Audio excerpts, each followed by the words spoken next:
you do if you were taken to war? Had to do awful duties for your big angry boss at a camp. The area would be unsustainable. You would sleep on the floor with no deluxe sort of comfort bed. You would be given duties that no one on earth would ever think of. In result, if you do not do what you're told, the consequences would be the death penalty. Article 5 is being violated in the small country El Salvador. Many people are being treated unfairly by the government. If there was no way to solve the right of men, women, and children being tortured right now, many men, women, and children wouldn't be alive. Women would be in jail right now if this problem is not fixed. They would be in jail because they had aborted their baby. A woman stated, "It is an outrage that these women have gone through such anguish and torment at the hands of the Salvadorian judicial system." During the earlier years of El Salvador, there was a war that started this all, the Civil War. The government made many men join the army to defend their country.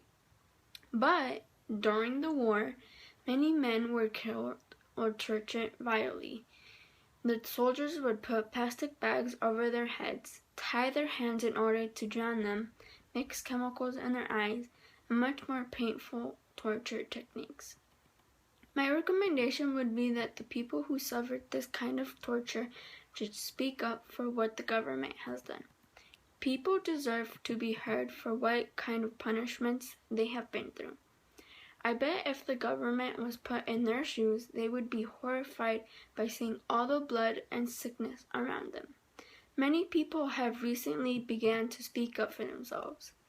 The U.S. Department of State said that the PDDH, however, received 89 complaints of torture or cruel, inhumane, or degrading treatment or punishment perpetrated by public officials, involving 58 complaints against PNC officials and 13 against members of the armed forces.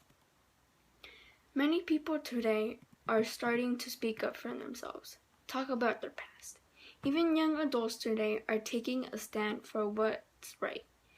If young adults can stand up for what's wrong, then so can the adults. A young girl in El Salvador has started a campaign on how women are being treated unfairly. She said, "When I first started doing street theater on criminalization of abortion, it was very hard. People were shocked and couldn't believe we were talking about this issue in public. It even made the newspapers." My other recommendation would be to hope that many people follow this young girl's example. This would help the citizens because not only would they get heard, but come together as a community to form a better alliance. They would bond together and learn from each other on what they can collaborate on. People would be able to fight back together and make a difference in El Salvador's torture crisis.